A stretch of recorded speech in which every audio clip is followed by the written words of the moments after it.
ಸೂಕ್ಷ್ಮ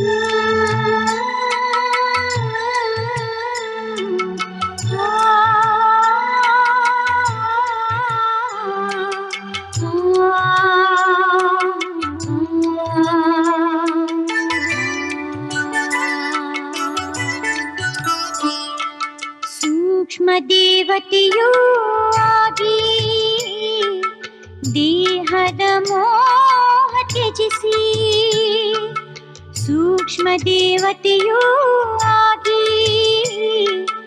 ದೇಹದ ಮೋಹ ತ್ಯಜಿಸಿ, ಚಲಿಸಿದೆವು ದೂರವತನಕ್ಕೆ ನಮ್ಮ ಮಧುರವತನಕ್ಕೆ, ನಮ್ಮ ಮಧುರವತನಕ್ಕೆ.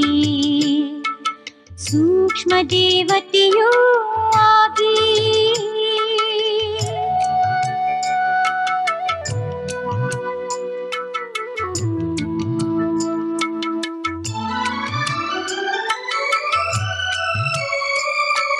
ಪಸರಿಸಿದೆ ಚಂದ್ರಮನ ಬೆಳಕು, ಚಂದ್ರಮನೇ ಇಲ್ಲ. ಬಾಬಾ ಜೊತೆ ಮಾತಾಡಿದೆವು, ಯಾವ ಶಬ್ದವೂ ಇಲ್ಲ.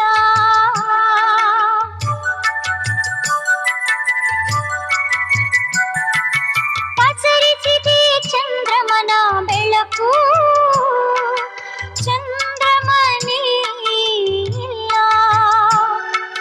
ಬಾಬಾ ಜೊತೆ ಮಾತಾಡಿದೆವು, ಯಾವ ಶಬ್ದವೂ ಇಲ್ಲ. ಪ್ರಭಾಮಂಡಲದಲ್ಲಿ ಕುಳಿತು ಫರಿಷ್ಠಾಮುಗಳು ನಗುತ್ತಲೇ ಮಾಡುತ್ತ ಮಧುರ ಮಿಲನವ ನಮ್ಮ ಮಧುರವತನಕ್ಕೆ. ಸೂಕ್ಷ್ಮ ದೇವತೆಯೂ ಆಗಿ ದೇಹದ ಮೋಹ ತ್ಯಜಿಸಿ, ಚಲಿಸಿದೆವು ದೂರವತನಕ್ಕೆ ನಮ್ಮ ಮಧುರವತನಕ್ಕೆ, ನಮ್ಮ ಮಧುರವತನಕ್ಕೆ. ಸೂಕ್ಷ್ಮ ದೇವತೆಯೂ ಆಗಿ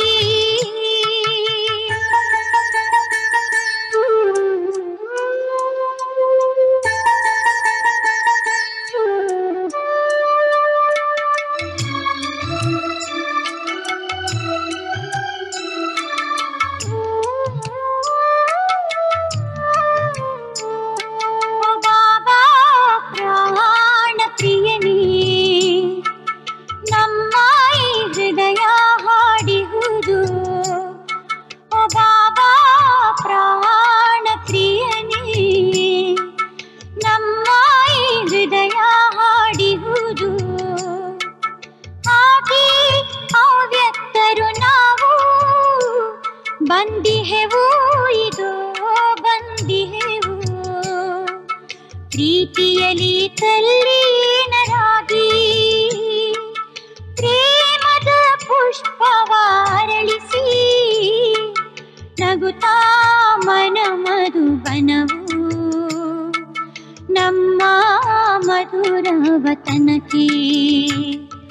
ಸೂಕ್ಷ್ಮ ದೇವತೆಯೂ ಆಗಿ ದೇಹದ ಮೋಹ ತ್ಯಜಿಸಿ, ಚಲಿಸಿದೆವು ದೂರವತನಕ್ಕೆ ನಮ್ಮ ಮಧುರವತನಕ್ಕೆ, ನಮ್ಮ ಮಧುರವತನಕ್ಕೆ. ಸೂಕ್ಷ್ಮ ದೇವತೆಯೂ ಆಗಿ. ಓಂ ಶಾಂತಿ. ಇಂದಿನ ದಿನಾಂಕ 28/11/2024. ಪ್ರಾರ್ಥ ಮುರಳಿ ಬಾಪ್ತಾದ ಮಧುಬನ. ಮಧುರ ಮಕ್ಕಳೇ, ನೀವು ಒಬ್ಬ ತಂದೆಯಿಂದಲೇ ಕೇಳಬೇಕಾಗಿದೆ ಮತ್ತು ಕೇಳಿದ್ದುದನ್ನು ಅನ್ಯರಿಗೂ ತಿಳಿಸಬೇಕಾಗಿದೆ. ಪ್ರಶ್ನೆ: ತಂದೆಯು ನೀವು ಮಕ್ಕಳಿಗೆ ಯಾವ ತಿಳುವಳಿಕೆಯನ್ನು ಕೊಟ್ಟಿದ್ದಾರೆ ಅದನ್ನು ಅನ್ಯರಿಗೂ ತಿಳಿಸಬೇಕಾಗಿದೆ. ಉತ್ತರ: ತಂದೆಯು ನಿಮಗೆ ತಿಳುವಳಿಕೆಯನ್ನು ಕೊಟ್ಟರು. ನೀವಾತ್ಮಗಳೆಲ್ಲರೂ ಸಹೋದರರಾಗಿದ್ದೀರಿ. ನೀವು ಒಬ್ಬ ತಂದೆಯ ನೆನಪಿನಲ್ಲಿರಬೇಕು. ಇದೇ ಮಾತನ್ನು ನೀವು ಎಲ್ಲರಿಗೂ ತಿಳಿಸಿ, ಏಕೆಂದರೆ ನೀವು ಇಡೀ ವಿಶ್ವದ ನಿಮ್ಮದೇ ಸಹೋದರರ ಕಲ್ಯಾಣ ಮಾಡಬೇಕಾಗಿದೆ. ನೀವೇ ಈ ಸೇವೆಗೆ ನಿಮಿತ್ತರಾಗಿದ್ದೀರಿ. ಓಂ ಶಾಂತಿ. ಓಂ ಶಾಂತಿ ಎಂಬುದನ್ನು ಏಕೆ ಹೇಳಲಾಗುತ್ತದೆ? ಇದು ಪರಿಚಯ ಕೊಡುವುದಾಗಿದೆ. ಆತ್ಮದ ಪರಿಚಯವನ್ನು ಆತ್ಮವೇ ಕೊಡುತ್ತದೆ. ಆತ್ಮವೇ ಶರೀರದ ಮೂಲಕ ವಾರ್ತಾಲಾಪ ಮಾಡುತ್ತದೆ. ಆತ್ಮವಿಲ್ಲದೆ ಶರೀರವು ಏನನ್ನೂ ಮಾಡಲು ಸಾಧ್ಯವಿಲ್ಲ. ಆದ್ದರಿಂದ ಈ ಆತ್ಮವು ತನ್ನ ಪರಿಚಯವನ್ನು ಕೊಡುತ್ತದೆ. ನಾವಾತ್ಮಗಳು ಪರಮಪಿತ ಪರಮಾತ್ಮನ ಸಂತಾನರಾಗಿದ್ದೇವೆ. ಆದರೆ ಅವರು ಆತ್ಮವನ್ನೇ ಪರಮಾತ್ಮನೆಂದು ಹೇಳಿಬಿಡುತ್ತಾರೆ. ನೀವು ಮಕ್ಕಳಿಗೆ ಇವೆಲ್ಲ ಮಾತುಗಳನ್ನು ತಿಳಿಸಿಕೊಡಲಾಗುತ್ತದೆ. ತಂದೆಯಂತೂ ಮಕ್ಕಳೇ ಮಕ್ಕಳೇ ಎಂದು ಹೇಳುತ್ತಾರಲ್ಲವೇ? ಆತ್ಮಿಕ ತಂದೆಯು ಆತ್ಮಿಕ ಮಕ್ಕಳೇ ಎಂದು ತಿಳಿಸುತ್ತಾರಲ್ಲವೇ? ಈ ಕರ್ಮೇಂದ್ರಿಯಗಳ ಮೂಲಕ ನೀವು ತಿಳಿದುಕೊಳ್ಳುತ್ತೀರಿ. ತಂದೆಯು ತಿಳಿಸುತ್ತಾರೆ, ಮೊಟ್ಟ ಮೊದಲು ಜ್ಞಾನ ನಂತರ ಭಕ್ತಿಯಾಗಿದೆ. ಮೊದಲು ಭಕ್ತಿ ನಂತರ ಜ್ಞಾನವಲ್ಲ. ಮೊದಲು ಜ್ಞಾನ ದಿನವಾಗಿದೆ, ಭಕ್ತಿಯು ರಾತ್ರಿಯಾಗಿದೆ. ನಂತರ ಕೊನೆಯಲ್ಲಿ ದಿನವು ಯಾವಾಗ ಬರುತ್ತದೆ?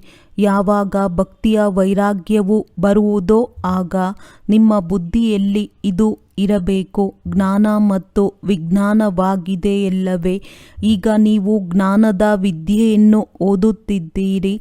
ನಂತರ ಸತ್ಯಯುಗ ತ್ರೇತಾಯುಗದಲ್ಲಿ ನಿಮಗೆ ಜ್ಞಾನದ ಪ್ರಾರಬ್ಧವು ಸಿಗುತ್ತದೆ. ಜ್ಞಾನವನ್ನು ತಂದೆಯು ಈಗ ಕೊಡುತ್ತಾರೆ. ಇದರ ಪ್ರಾರಬ್ಧವು ಸತ್ಯಯುಗದಲ್ಲಿ ಇರುತ್ತದೆ. ಇವು ತಿಳಿದುಕೊಳ್ಳುವ ಮಾತುಗಳಾಗಿವೆಯಲ್ಲವೇ? ಈಗ ತಂದೆಯು ನಿಮಗೆ ಜ್ಞಾನವನ್ನು ಕೊಡುತ್ತಿದ್ದಾರೆ. ನಿಮಗೆ ತಿಳಿದಿದೆ, ನೀವು ಈ ಜ್ಞಾನದಿಂದ ದೂರ ವಿಜ್ಞಾನ ಅಂದರೆ ತಮ್ಮ ಮನೆ ಶಾಂತಿಧಾಮದಲ್ಲಿ ಹೋಗುತ್ತೀರಿ. ಅದಕ್ಕೆ ಜ್ಞಾನವೆಂದು ಹೇಳುವುದಿಲ್ಲ, ಭಕ್ತಿ ಎಂದು ಹೇಳುವುದಿಲ್ಲ. ಇದಕ್ಕೆ ವಿಜ್ಞಾನವೆಂದು ಯೋಗ ಹೇಳಲಾಗುತ್ತದೆ. ಜ್ಞಾನದಿಂದ ದೂರ ಶಾಂತಿಧಾಮದಲ್ಲಿ ಹೊರಟು ಹೋಗುತ್ತೀರಿ. ಈ ಜ್ಞಾನವೆಲ್ಲವನ್ನು ಬುದ್ಧಿಯಲ್ಲಿಟ್ಟುಕೊಳ್ಳಬೇಕಾಗಿದೆ. ತಂದೆಯು ಜ್ಞಾನವನ್ನು ಏತಕ್ಕಾಗಿ ಕೊಡುತ್ತಾರೆ? ಭವಿಷ್ಯ ಹೊಸ ಪ್ರಪಂಚಕ್ಕಾಗಿ ಕೊಡುತ್ತಾರೆ. ಹೊಸ ಪ್ರಪಂಚದಲ್ಲಿ ಹೋಗುತ್ತೀರೆಂದರೆ ಅದಕ್ಕೆ ಮೊದಲು ತಮ್ಮ ಮನೆಗೆ ಹೋಗುತ್ತೀರಿ. ಮುಕ್ತಿಧಾಮದಲ್ಲಿ ಹೋಗಬೇಕಾಗಿದೆ. ಆತ್ಮಗಳು ಎಲ್ಲಿನ ನಿವಾಸಿಗಳಾಗಿದ್ದೀರೋ ಅಲ್ಲಿಗೆ ಅವಶ್ಯವಾಗಿ ಹೋಗುತ್ತೀರಲ್ಲವೇ? ಈ ಹೊಸ ಹೊಸ ಮಾತುಗಳನ್ನು ನೀವೇ ಕೇಳುತ್ತೀರಿ. ಮತ್ಯಾರೂ ಅರಿತುಕೊಳ್ಳಲು ಸಾಧ್ಯವಿಲ್ಲ. ನಿಮಗೆ ತಿಳಿದಿದೆ, ನಾವಾತ್ಮಗಳು ಆತ್ಮಿಕ ತಂದೆಯ ಆತ್ಮಿಕ ಮಕ್ಕಳಾಗಿದ್ದೇವೆ. ಆತ್ಮಿಕ ಮಕ್ಕಳಿಗೆ ಅವಶ್ಯವಾಗಿ ಆತ್ಮಿಕ ತಂದೆಯೂ ಬೇಕು. ಆತ್ಮಿಕ ತಂದೆ ಮತ್ತು ಆತ್ಮಿಕ ಮಕ್ಕಳಿಗೆ ಒಬ್ಬರೇ ಆತ್ಮಿಕ ತಂದೆಯಾಗಿದ್ದಾರೆ. ಅವರು ಬಂದು ಜ್ಞಾನವನ್ನು ಕೊಡುತ್ತಾರೆ. ತಂದೆಯು ಹೇಗೆ ಬರುತ್ತಾರೆಂಬುದನ್ನು ಸಹ ತಿಳಿಸಿದ್ದಾರೆ. ತಂದೆಯು ಹೇಳುತ್ತಾರೆ, ನಾನು ಸಹ ಪ್ರಕೃತಿಯ ಶರೀರ ಧಾರಣೆ ಮಾಡಬೇಕಾಗುತ್ತದೆ. ಈಗ ನೀವು ತಂದೆಯಿಂದಲೇ ಕೇಳಬೇಕಾಗಿದೆ. ತಂದೆಯ ವಿನಃ ಮತ್ಯಾರಿಂದಲೂ ಕೇಳುವಂತಿಲ್ಲ. ಮಕ್ಕಳು ಕೇಳಿ ಮತ್ತೆ ತಮ್ಮ ಸಹೋದರರಿಗೆ ತಿಳಿಸುತ್ತೀರಿ. ಏನಾದರೊಂದು ಅವಶ್ಯವಾಗಿ ತಿಳಿಸುತ್ತಾರೆ. ತಮ್ಮನ್ನು ಆತ್ಮನೆಂದು ತಿಳಿಯಿರಿ. ತಂದೆಯನ್ನು ನೆನಪು ಮಾಡಿ, ಏಕೆಂದರೆ ಅವರೇ ಪತಿತ ಪಾವನನಾಗಿದ್ದಾರೆ. ಬುದ್ಧಿಯು ಅಲ್ಲಿಗೆ ಹೊರಟು ಹೋಗುತ್ತದೆ. ಮಕ್ಕಳಿಗೆ ಇದನ್ನು ತಿಳಿಸುವುದರಿಂದ ಅರ್ಥ ಮಾಡಿಕೊಳ್ಳುತ್ತಾರೆ, ಏಕೆಂದರೆ ಮೊದಲು ತಿಳುವಳಿಕೆ ಇಲ್ಲದವರಾಗಿದ್ದಾರೆ. ಭಕ್ತಿ ಮಾರ್ಗದಲ್ಲಿ ಬುದ್ಧಿಹೀನತೆಯಿಂದ ರಾವಣನ ವಶದಲ್ಲಿ ಬರುವುದರಿಂದ ಏನೇನು ಮಾಡುತ್ತಾರೆ? ಎಷ್ಟು ಪತಿತರಾಗಿ ಬಿಡುತ್ತಾರೆ. ಮದ್ಯಪಾನ ಮಾಡುವುದರಿಂದ ಏನಾಗಿ ಬಿಡುತ್ತಾರೆ? ಮದ್ಯಪಾನವು ಕೊಳಕನ್ನು ಇನ್ನೂ ಹರಡಿಸುತ್ತದೆ. ನಾವು ಬೇಅದ್ದಿನ ತಂದೆಯಿಂದ ಆಸ್ತಿಯನ್ನು ತೆಗೆದುಕೊಳ್ಳಬೇಕು. ಅದನ್ನು ಕಲ್ಪವೂ ತೆಗೆದುಕೊಳ್ಳುತ್ತಾ ಬಂದಿದ್ದೇವೆಂದು ನಿಮ್ಮ ಬುದ್ಧಿಯಲ್ಲಿದೆ. ಆದ್ದರಿಂದ ದೈವಿ ಗುಣಗಳನ್ನು ಸಹ ಅವಶ್ಯವಾಗಿ ಧಾರಣೆ ಮಾಡಬೇಕಾಗಿದೆ. ಕೃಷ್ಣನ ದೈವಿ ಗುಣಗಳ ಎಷ್ಟೊಂದು ಮಹಿಮೆ ಇದೆ. ವೈಕುಂಠದ ಮಾಲೀಕನು ಎಷ್ಟೊಂದು ಮಧುರನಾಗಿದ್ದಾನೆ. ಈಗ ಕೃಷ್ಣನ ರಾಜಧಾನಿ ಎಂದು ಹೇಳುವುದಿಲ್ಲ, ವಿಷ್ಣು ಅಥವಾ ಲಕ್ಷ್ಮೀನಾರಾಯಣರ ರಾಜಧಾನಿ ಎಂದು ಹೇಳುತ್ತಾರೆ. ಈಗ ನೀವು ಮಕ್ಕಳಿಗೆ ತಿಳಿದಿದೆ, ತಂದೆಯೇ ಸತ್ಯಯುಗಿ ರಾಜ್ಯದ ರಾಜಧಾನಿಯನ್ನು ಸ್ಥಾಪನೆ ಮಾಡುತ್ತಾರೆ. ಬಲೆ ಈ ಚಿತ್ರಗಳಿಲ್ಲದಿದ್ದರೂ ಸಹ ತಿಳಿಸಬಹುದು. ಮಂದಿರಗಳಂತೂ ಬಹಳಷ್ಟು ನಿರ್ಮಿತವಾಗುತ್ತಿರುತ್ತದೆ. ಯಾರಲ್ಲಿ ಜ್ಞಾನವಿದೆಯೋ ಅವರು ಅನ್ಯರ ಕಲ್ಯಾಣವನ್ನು ಮಾಡಲು, ತಮ್ಮ ಸಮಾನರನ್ನಾಗಿ ಮಾಡಿಕೊಳ್ಳಲು ಓಡುತ್ತಿರುತ್ತಾರೆ. ನಾವು ಎಷ್ಟು ಮಂದಿಗೆ ಜ್ಞಾನವನ್ನು ತಿಳಿಸಿದ್ದೇವೆ ಎಂದು ತಮ್ಮನ್ನು ನೋಡಿಕೊಳ್ಳಬೇಕಾಗಿದೆ. ಕೆಲವರಿಗಂತೂ ಜ್ಞಾನದ ಬಾಣವು ಬಹಳ ಬೇಗನೆ ನಾಟುತ್ತದೆ. ನಮಗೆ ಕುಮಾರಿಯರು ಜ್ಞಾನದ ಬಾಣವನ್ನು ಹೊಡೆದರೆಂದು ಭೀಷ್ಮ ಪಿತಾಮಹ ಮೊದಲಾದವರು ಸಹ ಹೇಳಿದ್ದಾರಲ್ಲವೇ? ಇವರೆಲ್ಲರೂ ಪವಿತ್ರ ಕುಮಾರಿಯರಾಗಿದ್ದಾರೆ, ಅರ್ಥಾತ್ ಮಕ್ಕಳಾಗಿದ್ದಾರೆ. ನೀವೆಲ್ಲರೂ ಮಕ್ಕಳಾಗಿದ್ದೀರಿ. ಆದ್ದರಿಂದಲೇ ನಾವು ಬ್ರಹ್ಮನ ಮಕ್ಕಳು, ಕುಮಾರಿಯರು, ಸಹೋದರರೆಂದು ಹೇಳುತ್ತೀರಿ. ಇದು ಪವಿತ್ರ ಸಂಬಂಧವಾಗುತ್ತದೆ. ದತ್ತು ಮಕ್ಕಳಾಗಿದ್ದೀರಲ್ಲವೇ? ತಂದೆಯು ದತ್ತು ಮಾಡಿಕೊಂಡಿದ್ದಾರೆ. ಶಿವ ತಂದೆಯು ಪ್ರಜಾಪಿತ ಬ್ರಹ್ಮರವರ ಮೂಲಕ ದತ್ತು ಮಾಡಿಕೊಂಡಿದ್ದಾರೆ. ವಾಸ್ತವದಲ್ಲಿ ದತ್ತು ಎಂಬ ಶಬ್ದವನ್ನು ಹೇಳುವುದಿಲ್ಲ. ಶಿವ ತಂದೆಯ ಮಕ್ಕಳಂತೂ ಆಗಿಯೇ ಇದ್ದೀರಿ. ಎಲ್ಲರೂ ನನ್ನನ್ನು ಶಿವ ತಂದೆಯೇ ಬನ್ನಿ ಎಂದು ಕರೆಯುತ್ತಾರೆ. ಆದರೆ ಸ್ವಲ್ಪವೂ ತಿಳುವಳಿಕೆ ಇಲ್ಲ. ಎಲ್ಲ ಆತ್ಮಗಳು ಶರೀರ ಧಾರಣೆ ಮಾಡಿ ಪಾತ್ರವನ್ನಭಿನಯಿಸುತ್ತಾರೆ. ಅಂದಾಗ ಶಿವ ತಂದೆಯೂ ಸಹ ಅವಶ್ಯವಾಗಿ ಶರೀರದ ಮೂಲಕ ಪಾತ್ರವನ್ನಭಿನಯಿಸುತ್ತಾರಲ್ಲವೇ? ಶಿವ ತಂದೆಯು ಪಾತ್ರವನ್ನಭಿನಯಿಸದಿದ್ದರೆ ಅವರಿಂದ ಯಾವುದೇ ಪ್ರಯೋಜನವಿಲ್ಲವೆಂದಾಗುತ್ತದೆ. ಬೆಲೆಯೇ ಇರುವುದಿಲ್ಲ. ಯಾವಾಗ ಅವರು ಇಡೀ ಪ್ರಪಂಚಕ್ಕೆ ಸದ್ಗತಿಯನ್ನು ನೀಡುತ್ತಾರೆಯೋ ಆಗಲೇ ಅವರಿಗೆ ಬೆಲೆ ಇರುತ್ತದೆ. ಆದ್ದರಿಂದಲೇ ಅವರ ಮಹಿಮೆಯನ್ನು ಭಕ್ತಿಯಲ್ಲಿ ಹಾಡುತ್ತಾರೆ.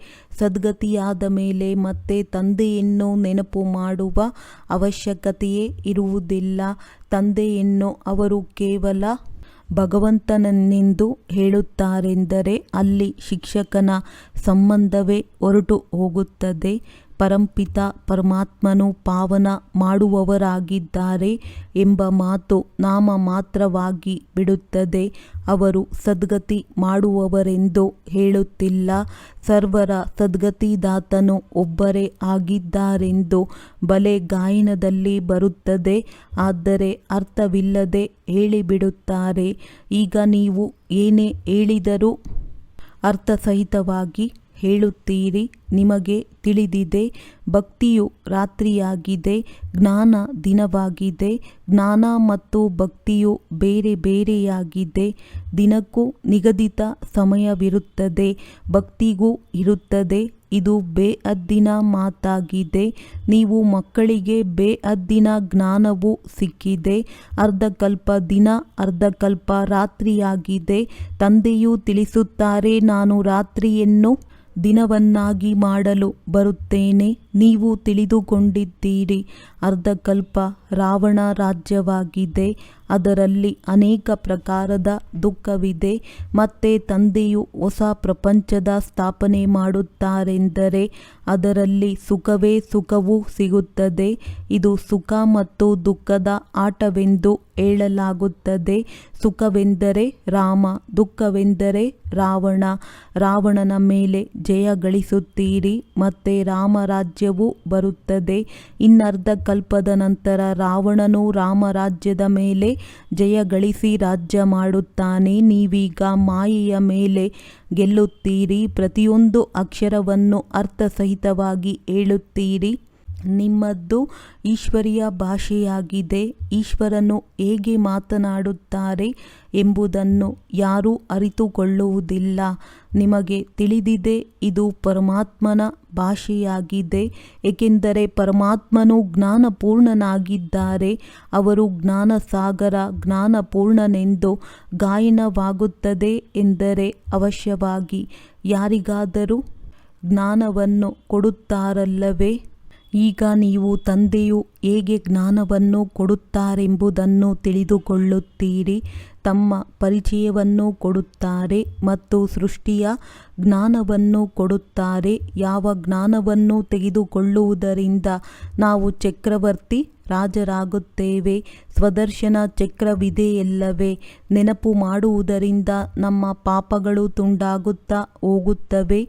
ನಿಮ್ಮದ್ದು ಇದು ನೆನಪಿನ ಅಹಿಂಸಕ ಚಕ್ರವಾಗಿದೆ.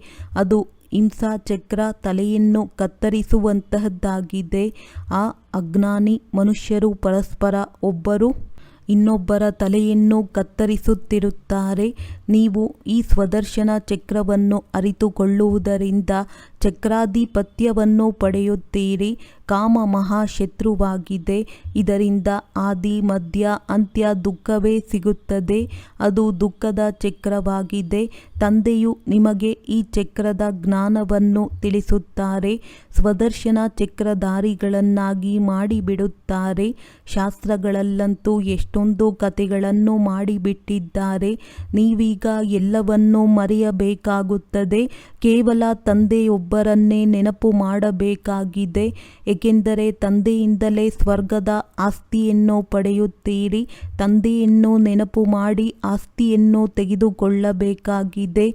ಇದು ಎಷ್ಟು ಸಹಜವಾಗಿದೆ.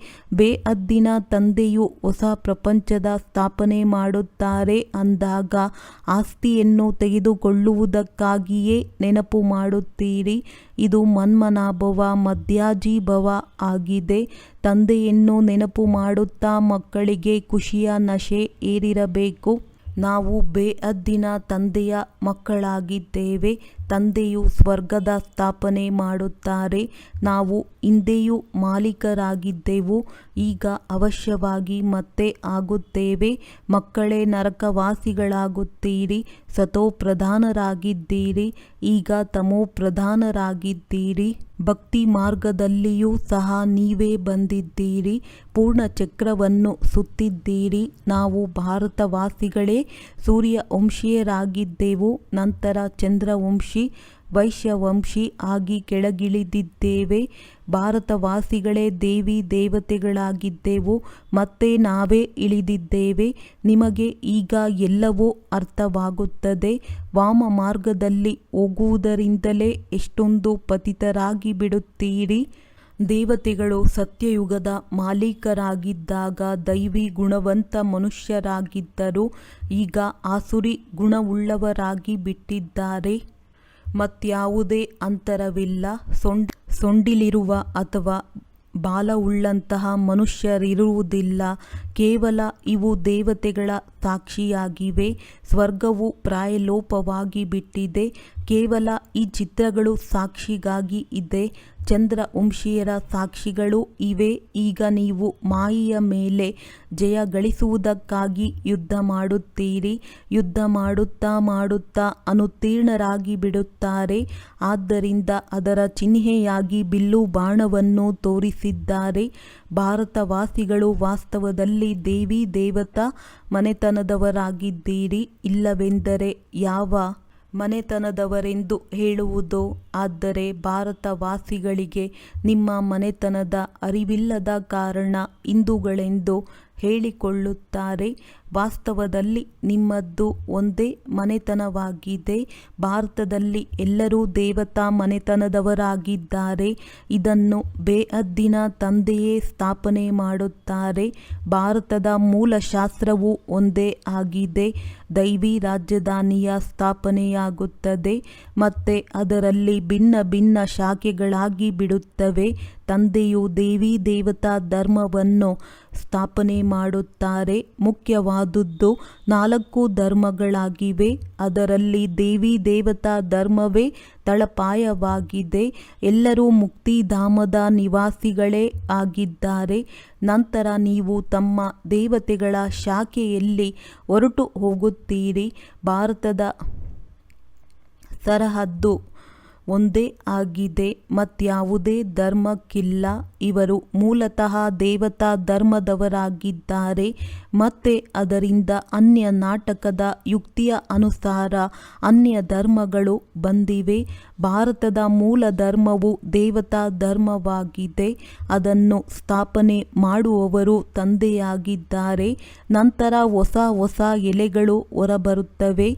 ಇದು ಈಶ್ವರ್ಯ ವೃಕ್ಷವಾಗಿದೆ. ತಂದೆಯು ತಿಳಿಸುತ್ತಾರೆ, ನಾನು ಈ ವೃಕ್ಷದ ಬೀಜರೂಪನಾಗಿದ್ದೇನೆ. ದೇವತಾ ಧರ್ಮವು ಬುನಾದಿಯಾಗಿದೆ ಮತ್ತೆ ಅದರಿಂದ ಶಾಖೆಗಳು ಹೊರಡುತ್ತವೆ.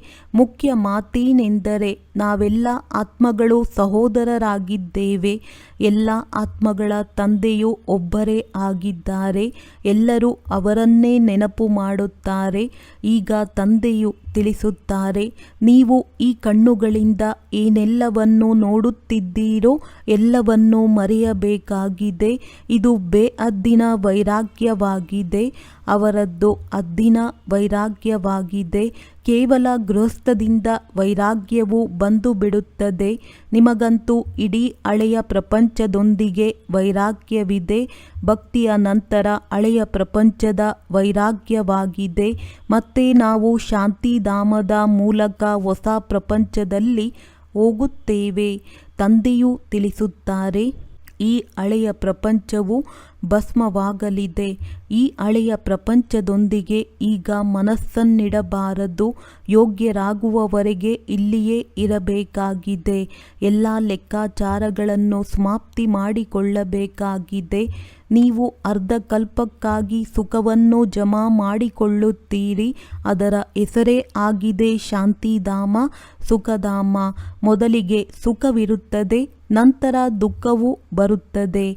ತಂದೆಯು ತಿಳಿಸಿದ್ದಾರೆ, ಯಾರೆಲ್ಲ ಹೊಸ ಹೊಸ ಆತ್ಮಗಳು ಮೇಲಿನಿಂದ ಬರುತ್ತಾರೆಯೋ, ಅಂದರೆ ಹೇಗೆ ಕ್ರಿಸ್ತನ ಆತ್ಮವು ಬಂದಿತು, ಅವರಿಗೆ ಮೊದಲು ದುಃಖವಾಗುವುದಿಲ್ಲ. ಅಂದರೆ ಆಟವೇ ಮೊದಲು ಸುಖ, ನಂತರ ದುಃಖದ್ದಾಗಿದೆ. ಹೊಸದಾಗಿ ಬಂದವರು ಸತೋಪ್ರಧಾನದವರಾಗಿದ್ದಾರೆ. ಹೇಗೆ ನಿಮ್ಮ ಸುಖದ ಲೆಕ್ಕವು ಹೆಚ್ಚಾಗಿದೆಯೋ ಹಾಗೆಯೇ ಎಲ್ಲರ ದುಃಖದ ಲೆಕ್ಕವು ಹೆಚ್ಚಾಗಿದೆ. ಇದೆಲ್ಲವನ್ನು ಬುದ್ಧಿಯಿಂದ ಕೆಲಸ ತೆಗೆದುಕೊಳ್ಳಬೇಕಾಗಿದೆ. ತಂದೆಯು ಕುಳಿತು ಆತ್ಮಗಳಿಗೆ ತಿಳಿಸುತ್ತಾರೆ, ಮತ್ತೆ ನೀವು ಅನ್ಯ ಆತ್ಮಗಳಿಗೆ ತಿಳಿಸುತ್ತೀರಿ. ತಂದೆಯು ಹೇಳುತ್ತಾರೆ, ನಾನು ಈ ಶರೀರವನ್ನು ಧಾರಣೆ ಮಾಡಿದ್ದೇನೆ. ಬಹಳ ಜನ್ಮಗಳ ಅಂತಿಮದಲ್ಲಿ ಅರ್ಥಾತ್ ತಮೋಪ್ರಧಾನ ಶರೀರದಲ್ಲಿ ನಾನು ಪ್ರವೇಶ ಮಾಡುತ್ತೇನೆ. ಮತ್ತೆ ಅವರೇ ಬ್ರಹ್ಮ ಮೊದಲನೇ ನಂಬರಿನಲ್ಲಿ ಹೋಗಬೇಕಾಗಿದೆ. First so last, last so first. ಇದನ್ನು ಸಹ ತಿಳಿಸಬೇಕು. ಮೊದಲಿಗರ ನಂತರ ಯಾರು ಮೊಮ್ಮ, ಅವರ ಪಾತ್ರವೂ ಇರಬೇಕು. ಅವರು ಅನೇಕರಿಗೆ ಶಿಕ್ಷಣವನ್ನು ಕೊಟ್ಟಿದ್ದಾರೆ ಮತ್ತು ನೀವು ಮಕ್ಕಳಲ್ಲಿ ನಂಬರ್ ವಾರ್ ಇದ್ದಾರೆ. ಕೆಲವರು ಅನೇಕರಿಗೆ ಶಿಕ್ಷಣವನ್ನು ಕೊಡುತ್ತಾ ಓದಿಸುತ್ತಾರೆ. ಮತ್ತೆ ನಿಮ್ಮಿಂದ ಓದುವವರೂ ಸಹ ನಿಮಗಿಂತಲೂ ಮೇಲೆ ಹೋಗುವ ಪ್ರಯತ್ನ ಪಡುತ್ತಾರೆ. ಬಹಳ ಸೇವಾ ಕೇಂದ್ರಗಳಲ್ಲಿ ಹೀಗೆ ಓದಿಸುವ ಶಿಕ್ಷಕಿಯರಿಗಿಂತಲೂ ಓದುವವರು ಮುಂದೆ ಹೊರಟು ಹೋಗುತ್ತಾರೆ. ಪ್ರತಿಯೊಬ್ಬರನ್ನೂ ನೋಡುತ್ತೇವೆ. ಎಲ್ಲರ ಚಲನೆಯಿಂದಲೇ ತಿಳಿದು ಬರುತ್ತದೆ ಎಲ್ಲವೇ. ಮಾಯೆಯು ಕೆಲವರಿಗೆ ಈ ರೀತಿ ಮೂಗನ್ನು ಹಿಡಿಯುತ್ತದೆ. ಒಮ್ಮೆಲೆ ಸಮಾಪ್ತಿ ಮಾಡಿಬಿಡುತ್ತದೆ. ವಿಕಾರದಲ್ಲಿ ಬೀಳುತ್ತಾರೆ. ಮುಂದೆ ಹೋದಂತೆ ನೀವು ಅನೇಕರ ಸಮಾಚಾರವನ್ನು ಕೇಳುತ್ತೀರಿ. ಇದರಿಂದ ಆಶ್ಚರ್ಯಚಕಿತರಾಗುತ್ತೀರಿ. ಇವರು ನಮಗೆ ಜ್ಞಾನವನ್ನು ಹೇಳುತ್ತಿದ್ದರು, ಮತ್ತೆ ಇವರೇ ಹೇಗೆ ಹೊರಟು ಹೋದರು? ನಮಗೆ ಪವಿತ್ರರಾಗಿ ಎಂದು ಹೇಳುತ್ತಿದ್ದರು, ಮತ್ತೆ ತಾನೇ ಪತಿತನಾಗಿ ಬಿಟ್ಟರು ಎಂದು ಆಶ್ಚರ್ಯವಾಗುತ್ತದೆ. ಈ ರೀತಿ ಖಂಡಿತ ತಿಳಿದುಕೊಳ್ಳುತ್ತಾರಲ್ಲವೇ? ಬಹಳಷ್ಟು ಪತಿತರಾಗಿ ಬಿಡುತ್ತಾರೆ. ತಂದೆಯು ತಿಳಿಸಿದ್ದಾರೆ, ಒಳ್ಳೊಳ್ಳೆಯ ಮಕ್ಕಳಿಗೂ ಸಹ ಮಾಯೆಯು ಬಹಳ ಹಿಂದೆ ಬೀಳುತ್ತದೆ. ಹೇಗೆ ನೀವು ಮಾಯೆಯನ್ನು ತುಳಿದು ಜಯಗಳಿಸುತ್ತೀರೋ ಹಾಗೆಯೇ ಮಾಯೆಯು ತುಳಿಯುವ ಪ್ರಯತ್ನ ಪಡುತ್ತದೆ. ತಂದೆಯು ಆರಂಭದಲ್ಲಿ ಎಷ್ಟು ಒಳ್ಳೊಳ್ಳೆಯ ಸುಂದರವಾದ ರಮಣೀಕವಾದ ಹೆಸರುಗಳನ್ನಿಟ್ಟಿದ್ದರು. ಆದರೆ ಓಹೋ ಮಾಯೆ, ಆಶ್ಚರ್ಯವಾಗಿ ಕೇಳಿ, ಸ್ವಲ್ಪ ದಿನ ನಡೆದವರು ಮತ್ತೆ ಓಡಿ ಹೋದರು, ಕೆಳಗೆ ಬಿದ್ದರು. ಮಾಯೆಯು ಎಷ್ಟೊಂದು ಶಕ್ತಿಶಾಲಿಯಾಗಿದೆ. ಆದ್ದರಿಂದ ಮಕ್ಕಳು ಬಹಳ ಎಚ್ಚರಿಕೆಯಿಂದ ಇರಬೇಕು. ಮಾಯೆಯ ಯುದ್ಧದ ಮೈದಾನವಲ್ಲವೇ? ಮಾಯೆಯ ಜೊತೆ ನಿಮ್ಮದು ಎಷ್ಟು ದೊಡ್ಡ ಯುದ್ಧವಾಗುತ್ತದೆ. ಒಳ್ಳೆಯದು. ಮಧುರಾತಿ ಮಧುರ ಅಗಲಿ ಹೋಗಿ ಮರಳಿ ಸಿಕ್ಕಿರುವಂತಹ ಮಕ್ಕಳಿಗೆ ಪ್ರೀತಿಯ ಮಾತ್ಪಿತಾ ಬಾಪ್ ತಾದಾರವರ ನೆನಪು, ಪ್ರೀತಿ ಹಾಗೂ ನಮಸ್ತೆ. ಆತ್ಮೀಯ ಮಕ್ಕಳಿಗೆ ಆತ್ಮೀಯ ತಂದೆಯ ನಮಸ್ತೆ. ಧಾರಣೆಗಾಗಿ ಮುಖ್ಯ ಸಾರ: ಎಲ್ಲ ಲೆಕ್ಕಾಚಾರಗಳನ್ನು ಇಲ್ಲಿಯೇ ಸಮಾಪ್ತಿ ಮಾಡಿಕೊಂಡು ಅರ್ಧಕಲ್ಪಕ್ಕಾಗಿ ಸುಖವನ್ನು ಜಮಾ ಮಾಡಿಕೊಳ್ಳಬೇಕಾಗಿದೆ. ಈ ಹಳೆಯ ಪ್ರಪಂಚದೊಂದಿಗೆ ಈಗ ಮನಸ್ಸನ್ನಿಡಬಾರದು. ಈ ಕಣ್ಣುಗಳಿಗೆ ಏನೆಲ್ಲವೂ ಕಾಣಿಸುತ್ತದೆಯೋ ಅದನ್ನು ಮರೆಯಬೇಕಾಗಿದೆ. ಮಾಯೆಯು ಬಹಳ ಶಕ್ತಿಶಾಲಿಯಾಗಿದೆ. ಇದರಿಂದ ಎಚ್ಚರಿಕೆಯನ್ನಿಡಬೇಕಾಗಿದೆ. ವಿದ್ಯೆಯಲ್ಲಿ ಬಹಳ ತೀವ್ರವಾಗಿ ಮುಂದೆ ಹೋಗಬೇಕಾಗಿದೆ. ಒಬ್ಬ ತಂದೆಯಿಂದ ಕೇಳಬೇಕು ಮತ್ತು ಅವರಿಂದ ಕೇಳಿರುವುದನ್ನು ಅನ್ಯರಿಗೆ ತಿಳಿಸಿಕೊಡಬೇಕಾಗಿದೆ. ವರದಾನ: ಬೇಹದ್ದಿನ ದೃಷ್ಟಿ, ವೃತ್ತಿ ಮತ್ತು ಸ್ಥಿತಿಯ ಮೂಲಕ ಸರ್ವರ ಪ್ರಿಯ ಆಗುವಂತಹ ಡಬಲ್ ಲೈಟ್ ಫರಿಷ್ಠಾ ಭವ. ಫರಿಷ್ಠೆಗಳು ಎಲ್ಲರಿಗೂ ಪ್ರಿಯರೆನಿಸುತ್ತಾರೆ, ಏಕೆಂದರೆ ಫರಿಷ್ಠೆ ಎಲ್ಲರಿಗೂ ಬೇಕಾದವರಾಗಿರುತ್ತಾರೆ. ಒಬ್ಬರು ಇಬ್ಬರಿಗಲ್ಲ. ಬೇಹದ್ದಿನ ದೃಷ್ಟಿ, ವೃತ್ತಿ ಮತ್ತು ಬೇಹದ್ದಿನ ಸ್ಥಿತಿಯುಳ್ಳ ಫರಿಷ್ಠಾ ಸರ್ವ ಆತ್ಮರ ಪ್ರತಿ ಪರಮಾತ್ಮನ ಸಂದೇಶವಾಹಕರಾಗಿದ್ದಾರೆ. ಫರಿಷ್ಠಾ ಅಂದರೆ ಡಬಲ್ ಲೈಟ್. ಸರ್ವರ ಸಂಬಂಧ ಒಬ್ಬ ತಂದೆಯ ಜೊತೆ ಜೋಡಿಸುವಂಥವರು. ದೇಹ ಮತ್ತು ದೇಹದ ಸಂಬಂಧದಿಂದ ನ್ಯಾರ ಸ್ವಯಂ ಅನ್ನು ಮತ್ತು ಸರ್ವರನ್ನು ತಮ್ಮ ಚಲನೆ ಮತ್ತು ಮುಖದ ಮೂಲಕ ತಂದೆ ಸಮಾನರನ್ನಾಗಿ ಮಾಡುವಂತಹ ಸರ್ವರ ಪ್ರತಿ ಕಲ್ಯಾಣಕಾರಿ. ಇಂತಹ ಫರಿಷ್ಠೆಗಳೇ ಎಲ್ಲರಿಗೂ ಪ್ರಿಯರಾಗಿದ್ದಾರೆ. ಸ್ಲೋಗನ್: ಯಾವಾಗ ನಿಮ್ಮ ಮುಖದಿಂದ ತಂದೆಯ ಚರಿತ್ರೆ ಕಂಡುಬರುವುದೋ ಆಗ ಸಮಾಪ್ತಿಯಾಗುವುದು. ಒಳ್ಳೆಯದು. ಓಂ ಶಾಂತಿ.